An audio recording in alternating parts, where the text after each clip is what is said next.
We are on season 3, episode 5. Yep.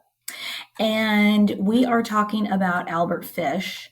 Today we're going to get into some murders, but we're not going to get into the actual murders. We're going to get into what led up to them and how he abducted the kids and things like that.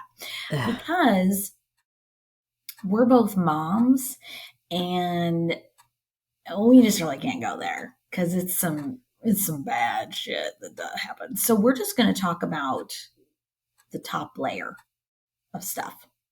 I thought that would be best. I made an executive decision on that. Okay. We do have a source to add since last episode, and this is the novel Deranged by Harold Schechter. So there's 2 books and the documentary and then some stuff online. But anyway, do we have any Google and Beyond? I can't remember. I don't think so. Okay, good. Ichabod's Nose, what do you got? The Cleaner on BritBox. Oh, that's right. Now, what's that about? It's a crime scene cleaner who is 7 feet tall, 300 plus pounds. This is giant man. And this giant, beastly man. Beastly, bulging man who cleans up crime scenes, but he's really sweet. So it's always kind of it's a comedy. It's kind of always a... Oh, really? Yeah. He is cleaning up crime scenes and blood and stuff while there's still someone else in the house, living amongst it. And he comes to clean up the mess after the police have gone. And he kind of... he's not like hiding the crime. Okay, go ahead. So he is generally in the house after the police have left, and he's amongst whoever's in the house dealing with cleaning up this mess, and he kind of befriends whoever it is, and they chat, and he helps them to realize, I don't know, things are better or whatever. Better outlook on life. He makes people's lives better by coming in and cleaning up these horrible messes. It's very sweet and funny. Awesome. It sounds irreverent. Good. It sounds good. So, yeah. Okay. I love it. What do you got? I've been watching SWAT on Netflix, and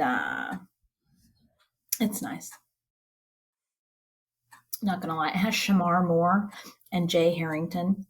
Shamar Moore, of course, from he started out on Young and the Restless, then he went to Criminal Minds. Now he's on SWAT, and he's beautiful. And Jay Harrington was Ted in Better Off Ted, and he's been in a ton of other things too. But it's a really good show, and they're really pretty to look at. I'm not gonna lie. So there you have it. There you have it. I think that sounds fabulous. It's my sinful indulgence. So anyway, I enjoy that. So yeah, I haven't been watching a lot of true crime lately. Yeah, I haven't either. Mainly because of time. Yeah. There's it's summer. It is summer. That seems to be more of a winter activity. Right. I agree. Yeah. I just don't have the time to give to my documentaries like I once did. So yeah, got to get through this summer, and then in the fall, be back at it. Perfect. Okay, so we're going to get into Albert Fish today, the second part of that, and hopefully, you can hang in there. All right. Well, let's get going here. Last time, we introduced you to Albert Fish, and we learned some reasons as to why he might have grown up to be a serial killer, molester, and cannibal. He was abandoned by his mother. He was abused and tortured by the nuns who were supposed to be raising him and protecting him in the orphanage. And let's not forget about the stories he heard from his older brother about savages in China who were cannibals. Could that have played a part in the making of a madman? Well, we'll never know, Jen, what made Albert Fish obsess about his downstairs pleasures and discover joy in cutting, cooking, and eating children. I mean, sure, the early 20th century was certainly a dog eat dog world, but Albert Fish indulged beyond the stretch of any great thinker's imagination. Yeah, we now know that he engaged in what seems like countless sex and physical abuse crimes against children all across the United States. But in July 1924, Albert went further than he had ever gone before, that we know of anyway. Hmm. Little 8-year-old Francis McDonnell was playing by himself on his porch. His mom came out at some point and sat on the porch with him while she fed his baby sister. So let's picture that for just a second. It's a nice summer day, probably tolerable because it is well before climate change. And you are sitting there nursing your baby daughter, watching your son play on the porch. It's a nice little summer scene. It's a nice moment for sure. But Francis's mom suddenly saw a stooped, elderly man, shabby in appearance with gray hair, a gray mustache, and a gaunt, gray stubbled face. Albert Fish totally photobombed this incredibly serene scene. According to Francis's mother, the old man made constant, nervous motions with his hands, wringing them over and over. She also stated that he seemed to be mumbling to himself. He made eye contact with the mother, he tipped his hat, and then he vanished down the road. But did he really vanish? No, no, he did not. A little later that afternoon, Mom went back inside with the baby. Francis's little brother, also named Albert, went down the street to play with some boys, Eddie, Tommy, and Jimmy Donovan, sons of a neighborhood fireman.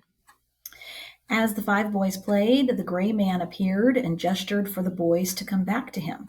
Francis did. And this was 1924, back when kids were expected to blindly obey adults, any adult, no matter who they were. And unfortunately, in typical boy fashion, not one of the other 4 boys really cared or were concerned that he was gone. They did look for him, but didn't really do anything once they noticed he was gone. They just kept playing. It wasn't until Francis didn't come home for supper that little Albert was like, yeah, haven't seen him for hours, or something like that. The last known person to see Francis McDonnell that day was a neighbor, George Stern. Around 4:30 p.m., George was relaxing on his porch across the road from the McDonald's house. He spotted Francis entering Charlton Woods from a grassy path. The neighborhood kids often played in these woods, and normally Mr. Stern wouldn't have given this any mind except for one thing. That's right. This time, when Francis entered the woods, he wasn't alone or with another child. No, what caught his attention this time was a second figure, a gray, mustached tramp, as Stern would later describe him, walking close behind the boy.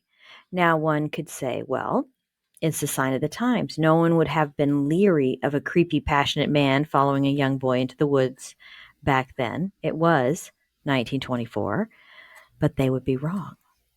Right. It was just a year earlier when a boy had been murdered in the area and his body had been found hanging from a tree less than a mile from the McDonnell home. Oh my God. And just a few months prior to the McDonnell abduction, a neighborhood woman, Mrs. Maud A. Bauer, had been shot and killed by a motion picture operator named Harry Hoffman.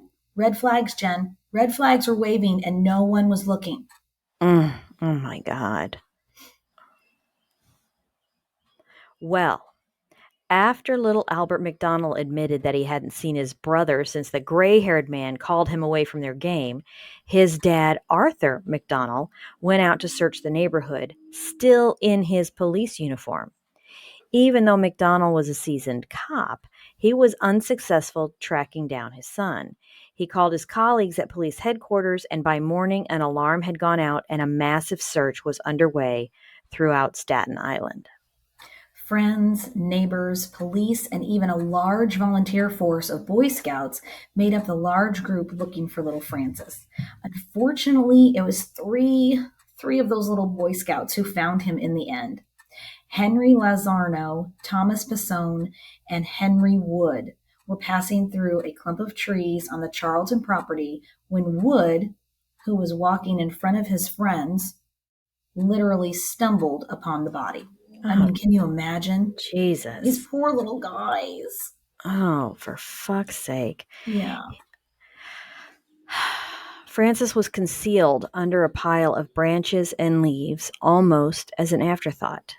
His shoes, underpants, khaki knickerbockers had been violently ripped from his body. The papers reported that he had been atrociously assaulted, then strangled with his suspenders, which were twisted so tightly around his neck that they seemed embedded in the flesh. Within an hour of discovery, more than 50 police officers were on the scene, including Captain Arthur Carey, head of the Homicide Bureau. Okay, so I do want to note here that Albert later admitted that he was going to cut up Francis right then and there. Oh my God.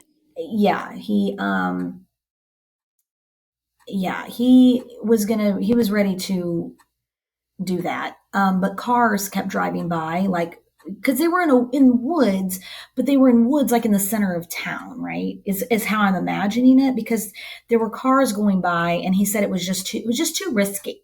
So he just said, I've killed him. I've done what I needed to do. I'm gonna go ahead and take off because I don't want to get caught dismembering this little boy's body. Ah. So he decided to hightail it out of there. All right. Yeah. So there we go.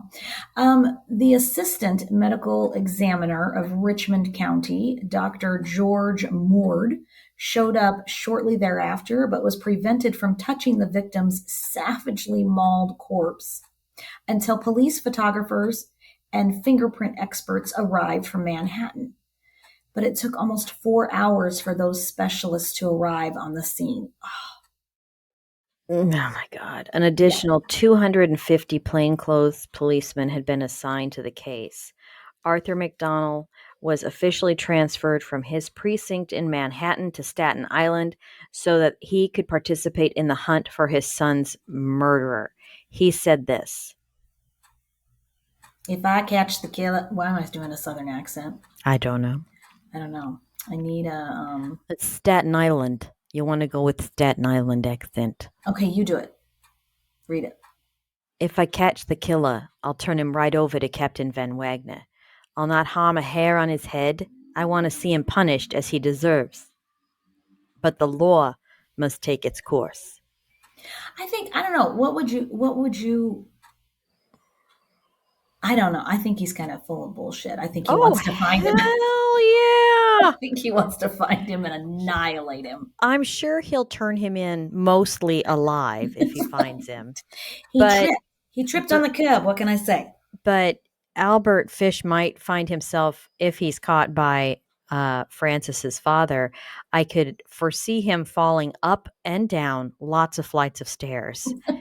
And perhaps up and down some cliffs, in and out of trees, in and out of moving cars. Yes. And then show up only mostly dead. So, right. Yeah, but still with a heartbeat. They could still read him as rights. He's still technically alive. It's only technically dead. He's still there. Yes, he's only mostly dead. So they had police guards stationed at Charlton's Woods to keep away the morbidly curious who began arriving in hordes to view the scene of the crime. And as you can imagine, the phone lines to the police station were flooded with calls from women reporting any questionable encounter with menacing-looking strangers. Yes. There was a girl named Jenny Carlson who had been walking in Charlton's Woods the previous Saturday when she happened upon a man who looked to be in his late 50s. He was unkempt with gray hair and a thick growth of beard, about 5 feet 6 inches tall, and wearing blue trousers, a soiled white shirt, and no coat. The man was eating something out of both hands, with his face down and his body crunched over like an animal.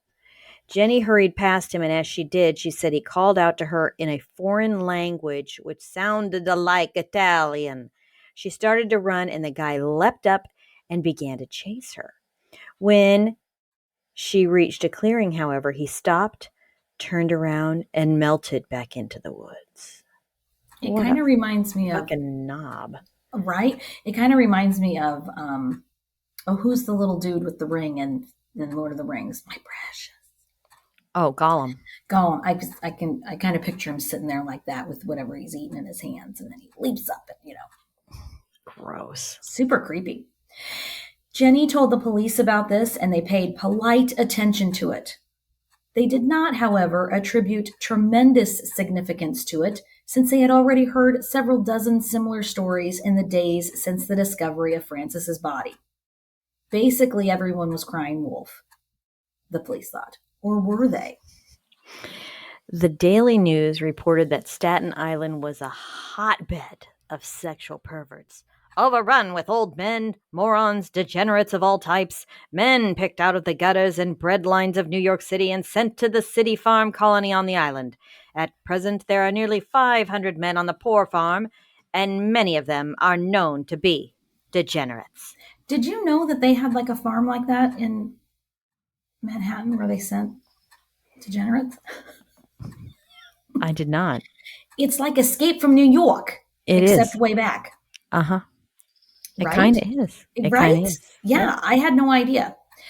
According to the New York Times, the 60 square miles of territory in Staten Island include large areas of uncultivated land with woods and wild undergrowth, which are believed to be used as hiding places and meeting places by robbers, bootleggers, fugitives from justice, and criminals of various kinds. There is a place referred to as Rattlesnake Nest in the woods near the McDonald's residence that was rumored to be a place where child molesters gathered to engage in wild orgies of degeneracy. Hey, are you going to be attending the molesters night next week? We're going to have some poker, some 7-year-old boys, and It's a twofer. Buy one, you get one for free. exactly. BOGO. So if you didn't read this month's book for book club, come on over to Molesta's Club. It's a good time. It's a raging good time. Jesus criminy. However, when investigators went to Rattlesnake Nest to search for the murderer, they did not find a rendezvous point for sex fiends, but an abandoned real estate shack used by local children as a playhouse. Oh, Right? I mean, rumors.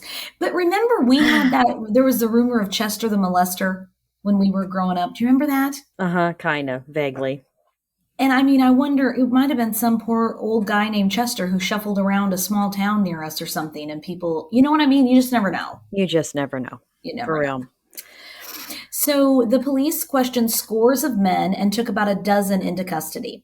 Jacob Herman, an escaped inmate from a New Jersey insane asylum, provided police with a graphic description of the McDonnell boy's corpse, which he claimed to have chanced upon shortly after his getaway. On Tuesday, I was going through the woods, yeah? I stumbled upon the body. I touched it. It felt like putty. I was afraid. I ran, I tell ya. However, investigators concluded that Herman was reporting facts that he had read in the newspaper. He had clippings in his coat of the murder and stories related to it. He was nowhere near Port Richmond at the time of the murder. There were many suspects questioned, but all turned out to have solid alibis. Right. And I should mention that they say this is in Port Richmond, but also Staten Island. So I'm assuming that Port Richmond is a part of Staten Island. Well, I'm not from there, so I'm Yeah, assuming that that's all related. I agreed. At Francis's funeral, detectives mingled with the guests, hoping that maybe the murderer would want to be there because of an irresistible fascination. Francis was dressed in his first communion suit, lying in an open white coffin. The terrible bruises on his face were concealed by heavy makeup. The autopsy report on the victim revealed the presence of undigested raisins in his stomach, the bait, the coroner theorized, to lure Francis into the woods. While this theory was probably spot on, the coroner's theory of the murderer was taken as gospel and led investigators away from the most logical suspect. Yeah. The coroner said that due to the ferocious beating that Francis suffered, only a man in his prime could have done it. He also suggested that there may have been more than one perpetrator involved. He just couldn't believe that a man of such advanced age as Mrs. McDonnell described could have been responsible for that type of horrific attack. Anna McDonnell did not agree with the coroner and silently gave him the proverbial, "Fuck you, I know who killed my son." And because she was a woman of little to no value, she was ignored. She must not have been shapely. She I was not a agree. shapely housewife. She was not. Otherwise, maybe they would have listened to her. She probably wouldn't have been ignored if she was shapely. Yeah. Anyway, no matter what anyone said, Anna stuck to her story. She knew exactly what the killer looked like. She could see his features plainly whenever she shut her eyes. He came shuffling down the street, she told reporters, mumbling to himself, making queer motions with his hands. I'll never forget those hands. Hand to God. I shuddered when I looked at them. I shudder every time I think of them, how they opened and shut, opened and shut, opened and shut. I saw him look toward Francis and the others. I saw his thick gray hair, his drooping gray mustaches. For reals, everything about him seemed faded and gray. I saw my neighbor's 2 police dogs spring at him, and I saw Philip call them off. Fuck you, Philip. The gray man turned to me and tipped his cap. And then he went away. Can you imagine? I mean, I just think like the audacity because he knew what he was doing. Mm-hmm. I mean, he was obviously scoping out these boys, and then he's just going to politely say, "Hi, ma'am. I'm going to tip my hat politely to you and just shuffle along before I take your child and murder him and I'll have be back to desires to cut yes. him up." Mm-hmm. I'll be back to steal your son later, ma'am. Have Yeah. a nice day. Have a nice day. God, he's so creepy. Okay. Arthur was sitting beside her as they spoke to the reporter. Arthur is the husband. Francis's dog, Pal, was at their feet. If Pal had only been with him, Francis would have chewed that man. Pal had only been with him. Francis wouldn't have. If Pal had only been with him, he would have chewed that man's leg off before he would have let him touch the boy, he said.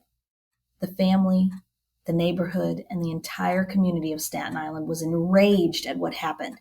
It started to turn normal, everyday citizens into misguided avengers. The first victim was a hapless drifter named John Eskowski. John had been squatting in an abandoned shack on the south shore of Staten Island, 10 miles from the spot where Francis McDonnell was killed. Rumors were, of course, rampant, speaking of a sinister hermit who had been accosting local boys. A teenager named William Belloc came upon Eskowski in the woods. The boy was convinced this man was the child molester everyone was talking about. He ran to a nearby gas station to get some help. Salvatore Pace, the owner of the gas station, grabbed his pistol and followed the boy back to the woods. I would like to think that if we had 911 set back up in 1924, that he would have called 911. I would hope so. Yeah. But unfortunately, that wasn't an option. Yeah. Yeah. So, unfortunately for John Eskowski, they found him. Salvatore Pace aimed his gun at Eskowski and began to lead him from the woods. I don't know why I typed this so many times and gave this paragraph to me. Eskowski thought that Pace was a bandit and pulled his own gun from his coat pocket and ducked behind a tree because he's been in the woods. He has no idea what is happening. Right. He isn't reading papers. He doesn't have an iPhone. He's not keeping up on the latest gossip, really. Right. So he's thinking this guy's a bandit and wants to steal from him. The men start shooting at each other, but as we know, anytime this happens, rarely anyone is hurt. Right? Right. This time was no different. No one was shot yet. Pace headed back to his gas station and then he called police. Oh my God. Soon after, several officers descended on the woods, followed by a mob of 100 armed, enraged citizens, convinced that the killer of Francis McDonnell had finally been found. Oskowski had taken cover behind some rocks and opened fire on the group. They fired back. Someone actually hit Oskowski in the side, and he fell to the ground. When he saw the large group of men heading for him, he put the pistol to his head and pulled the trigger. He survived only long enough to tell them he was a farmer who had abandoned his home several weeks earlier after a bitter quarrel with his wife. The police were able to confirm his story and found that at the time of Francis's murder, John Oskowski was in Radnor, Pennsylvania. Yeah, that's so sad. Mob mentality. It is. And it just, Albert Fish's crimes, once discovered, just the ripple effect that they had, it's just unreal to me. Mm. Several weeks after the discovery of Francis's body, Anna McDonnell made one final plea to the public that had already begun to regard this tragedy as yesterday's news.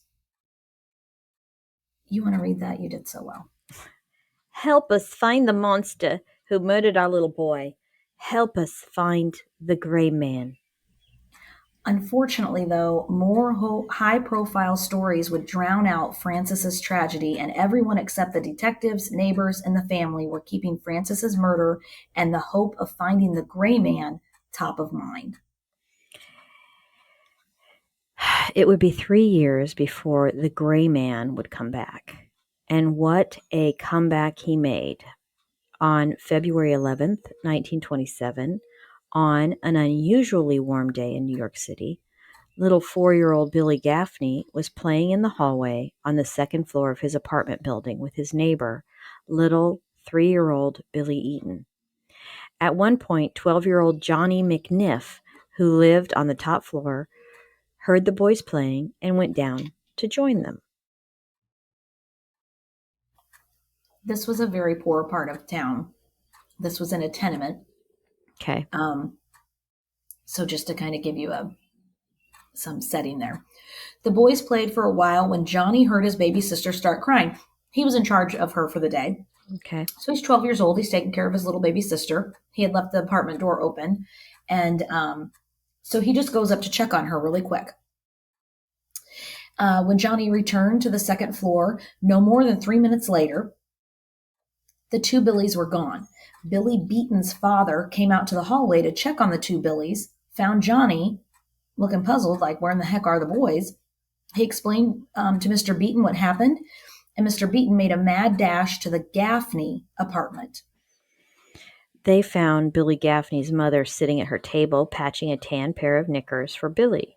He was wearing his blue ones. He only had 2 pairs. Sadly, the boys weren't there. He thought that maybe they'd gone outside and could have wandered into the street.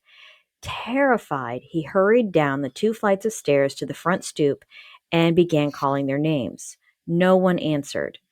Johnny and Mr. Beaton began a panicked search of the apartment building. As soon as they reached the top floor, Mr. Beaton heaved a sigh of relief. Standing by the ladder that led to the roof was Billy Beaton. He scooped up Billy, hugged him tightly, and asked, "Where were you? Where did you go?" Billy was very excited and started explaining how the boys had been on the roof, and he was pointing above them. He said they saw chimneys and buildings and steamships. Mr. Beaton saw that the scuttle, which opened to the rooftop, had been shoved aside.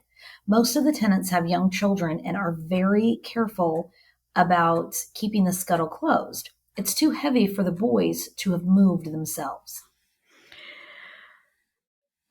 Mr. Beaton's relief in finding his son was short-lived because they had no idea where Billy Gaffney was.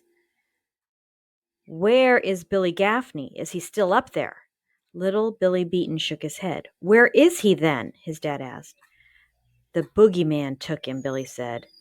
By the next day, 25 detectives and patrolmen had been assigned to the case. Sergeant Elmer Joseph interrogated Mr. Beaton, Johnny McNiff, and little Billy Beaton closely. Billy repeated what he had said about the boogeyman. The sergeant did what a lot of adults do to children, dismissed it as a 3-year-old's prattle. Yep. The sergeant was confused. The Gaffneys were dirt poor. Why would someone want to kidnap Billy to try to get money out of them?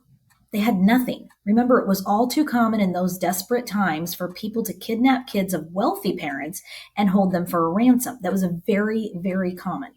Mm-hmm. However, in these cases, the children were usually never harmed, physically anyway, and always returned to their parents. Because the Gaffneys were so poor, it was out of the realm of possibility that he could have been kidnapped for ransom. Therefore, the sergeant concluded that Billy Gaffney had wandered into the street and straight into trouble. Maybe he had become trapped in a nearby factory. Maybe he drowned in the canal that was less than 5 blocks away.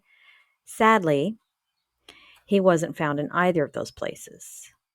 Over the next several days and weeks, more than 350 policemen and an untold number of neighbors, school children, and of course the Boy Scouts were scouring the city for any trace of little Billy Gaffney. As one detective said, it was as if the earth had swallowed him up. Isn't it weird that they have the Boy Scouts for all this stuff? I mean, Boy Scouts, you're supposed to be learning to pitch tents and whittle and Right, but they also do public service. It just seems odd that the Boy Scouts public service would be, hey, we're looking for a murderer, a kidnapper, and possibly a corpse or two. Get to work, boys. And since you have done such a great job, we're calling you in again. It's like calling in the National Guard, only we don't have to pay you. And when you're done for the day, we'll roast marshmallows and have s'mores. Exactly. Maybe you can stay up till 10 o'clock. That's right. We'll sing a few camp songs. Bring your flashlights. It'll be fun. It'll be a fun time. Oh, and there's even a badge. I found a murderer. There's even a badge. Get you that. There is. You can sew it right on your sash. So in the meantime, little Billy Beaton was able to provide, I'm just going to start that over. In the meantime, little Billy Beaton was able to provide a description of the boogeyman to police. He said the stranger was a thin old man with gray hairs growing on his upper lip. Despite these specific details, the police would not get past the fact that the Gaffneys were poor and a kidnapping seemed to be the least likely scenario. Ransom was out of the question, and the Gaffneys seemed to have no enemies. It would be just crazy for a childless adult to risk imprisonment by snatching someone else's son when the city orphanages were packed with adoptable youngsters. It just didn't make sense, Jen. There is no reason why anyone would want to take this child, Inspector John J. Sullivan of the Missing Persons Bureau said. The kidnapper would have to be deranged. Unfortunately, because no one believed Anna McDonnell about the gray man killing her son, and no one believed 3-year-old Billy Beaton, the crimes were never connected to one another. Well, because they weren't a white man. Mm-hmm. They weren't a white man, so they just didn't, Right. They held no water. Jesus. Anonymous tips and letters poured in, and and I'm sure this still happens today, but like people they wrote to the McDonnells and they wrote to the Beatons, or not to the Beatons, to the Gaffneys, saying that we have your child, they're in a much better place, they're in a home of luxury, or never really saying that they were going to kill them, just that they were better off. We have them and they're better off. I mean, just crazy stuff. What the Um, hell? yeah, they claimed to have kidnapped the boy and were coming to get the other Billy. One informant reported that Billy had been stolen by a bereaved mother and was living safely in Harlem. Someone else insisted that Billy was being kept by an old man in Roosevelt, Long Island. I mean, it's just, but some of the letters were absolutely horrific in nature, just heart wrenching. I'm sure as a mother to read that, I just can't Good even imagine. God. Yeah. It wasn't until a trolley car conductor named Anthony Barone stepped forward with what he had witnessed on the evening of February 11th that they finally got a break. Barone said that shortly after 7 p.m., an elderly man with a heavy gray mustache boarded the trolley car at Prospect and Hamilton Avenues in Brooklyn, just 2 blocks away from the Gaffney's tenement. And who was with this gray haired, mustached man? A little boy wearing a gray shirt and blue knickers. He didn't have a hat or a coat on. Barone had taken note of that, considering it was February. It was an unusually warm day, but once the sun went down, it was too cold to be out without a coat. Another thing that Barone noticed was that the boy cried from the time they boarded the car till the time they got off, despite the gray man's efforts to hush him. They rode to the end of Hamilton Avenue. Before they exited the car, the man asked if they could catch a ferry to Staten Island from there. Barone gave him specific ferry instructions, but when the man and the little boy left, they went the opposite way from what Barone told him to do. After this male eyewitness's account, the investigators could finally believe that little Billy had, in fact, been the victim of a child snatcher. Thank goodness this man stepped forward. Jesus. Yes, so happy that this eyewitness was a man and they could finally believe that he had been a victim of a child kidnapper. Yeah. Unfortunately, the newspapers, especially the Daily News, turned this tragedy into their own soap opera. They ended each daily article with tags like this. Somewhere in New York or nearby is little Billy Gaffney or his body. An army of detectives, 350 strong, is hunting that somewhere. Watch for the results of that search in tomorrow's news. Hoping against hope, police No, this continue is the another tag. okay. Hoping against hope, police continue the search for missing Billy Gaffney. Follow the trail in tomorrow's news. Will the 7th day bring joy or sorrow to the parents of little Billy? Read all the developments of the hunt in tomorrow's news. So this made for great spine tingling reading for sure, but it also did something else. In March alone of that year, on 3 separate occasions, enraged men and women attacked suspicious looking strangers who were spotted in the company of neighborhood children. Their anxiety and paranoia were at a fever pitch. 2 of the 3 attacks, however, were successful at thwarting a would-be attack on young victims. So they did get these guys who had records and who did have malicious intent for these children. They did get them, so that was a good thing. People were on high alert in the city and willing and able to do something about it, even if it was over the top. Unfortunately, the family of Billy Gaffney and the citizens of New York would not find solace or have their anxiety soothed for a long time, maybe never. Billy Gaffney's body was not found. His killer was still on the loose, and another mother slipped into inconsolable grief and attempts to live her life as best she could without her child. Isn't that terrible? Yes. I do need to say here, because we're not going to get into it in the next episode, Albert Fish does write a confession letter about what he did to Billy Gaffney, this little 4-year-old boy. Um, it is, it's just really bad. He definitely had a plan because, like I said, he had a fascination with eating a child. And he wanted to start doing that with Francis McDonnell, but he couldn't cut him up right there and he couldn't move him because of the area that he was in, right? So he just left him. Well, when he got Billy Gaffney, he was able to get him back to his apartment or wherever. And he did have a definite plan. He had a recipe And in the confession letter, he describes in detail, much like a chef would, how he cut the meat, prepared it for cooking, how it tasted.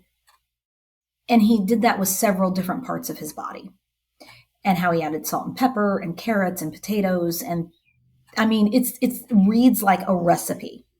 It's disgusting. So I could not put it in here in that detail because it just was too much. Couldn't do it. I don't blame you. But it is in the book, Deranged, I believe. So, yeah. So anyway, if you want to read that, I'm sure you can find it online somewhere if you would like to do that and see that in detail, that it is there, because he was a sick mofo for sure. Christ. Yeah. So anyway, obviously his body was never found, and it was like the earth did swallow him up, because he literally got eaten. And so, yeah, really, really bad. So that's where we're going to leave it for today. I had said last time that we would be getting into the Grace Budd abduction today, but that will actually be next time. And we have lots more to cover and need one more episode to do it. So we're going to talk about how Albert Fish slipped further into madness, and what he did and how he got Grace Budd and all of that. So we'll discuss that next time. Oh, okay. Well, I'll gird my loins for that one for sure. So you need to do that. Crikey. We might need to take a shot of vodka before that episode. Oh, we might, for real. Yeah. Thank you, everyone, for tuning in today. You make every episode awesome. Please reach out to us on Twitter, Instagram, or Facebook. We love hearing from you guys. Until next time, remember, Ichabod loves you. Carry a flashlight and always bring extra pants.